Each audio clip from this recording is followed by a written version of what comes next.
शेतकरी मित्रांनो, रामराम. या ठिकाणी आपण कापसाचं तणनाशक मारत आहोत उगवणीपूर्व, जे शिफारस केलेलं नाही आहे आणि शेतकरी भरपूर वापरतात, म्हणून ह्यावर्षी आपण वापरून पाहतोय. तर माझ्या हातामध्ये 2 तणनाशक दिसतात आहे. आपण काही क्षेत्रावरती निव्वळ ऑक्सिक्लोरोफिन हे घटक असलेलं मारलेलं आहे.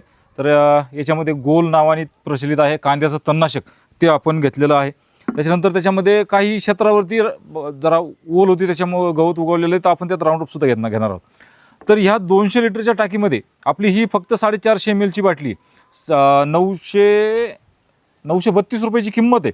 भेटली 450 रुपयाला 250 ml ची, म्हणजे पावशेरची. याच्यामध्ये आपलं 3 एकरच्या आसपास जवळपास फवारणं होईल.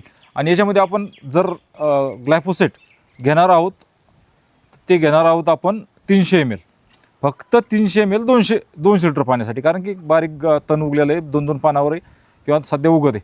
तर हे घेतलेलं आहे आपण 300 ml 200 लिटर पाण्याला, जे की लोक एका टाकीला वापरतात जवळजवळ 200-150च्या आसपास. तर याचा रिझल्ट आपण नक्कीच आपल्या यूट्यूब चॅनलवर टाकू. तर ओल नंतर राहणार नाही, उघड राहणार आहे. त्याच्यामुळं जर बखाड राहिलं तर मग नंतर तणनाशक मारता येणार नाही, मजूर आपल्याकडे भेटत नाही, म्हणून आपण हा पर्याय निवडलेला आहे. काही क्षेत्रावरती आपण पेंडामेथिलीन मारलेलं आहे, काही क्षेत्रावरती आपण गोल मारलेलं आहे. गोल आणि आता हे राऊंडअप आपण त्याच्यामध्ये घेतलेलं आहे. हे टाकलेलं आहे 1 लिटर पाण्यासाठी अर्धा ml, म्हणजे 200 लिटरला 100 ml आपण गोल म्हणजे किंवा ऑक्सिक्लोरोफिन घेतलेलं आहे. आणि राऊंडअप जे आहे ते राऊंडअप फक्त 300 ml याच्यासाठी जे टाकलेलं आहे. तर आपण याचा रिझल्ट नक्कीच आपल्या याच्यावर चॅनलवर टाकणार आहोत.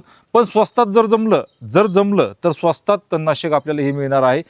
याची शिफारस केलेली नाही आहे. ट्रॅक्टरनी मारावं, जर बघत असाल तर ट्रॅक्टरसुद्धा दाखवा.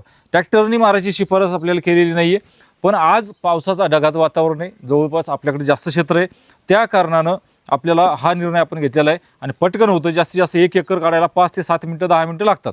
त्याच्यामुळे ते एक सोपं पर्याय आपल्या पुढं आहे, त्याच्यामुळे आपण हा निवडलेलं आहे. हे सुद्धा प्रयोगच आहे, आपली शेती आपली प्रयोगशाळा. नंतर काय येईल मला माहीत नाही. पण जर ज्यांनी हे औषधं वापरलेली त्यांनी नक्कीच कमेंटमध्ये लिहा. नवीन असाल तर चॅनल सबस्क्राईब करा.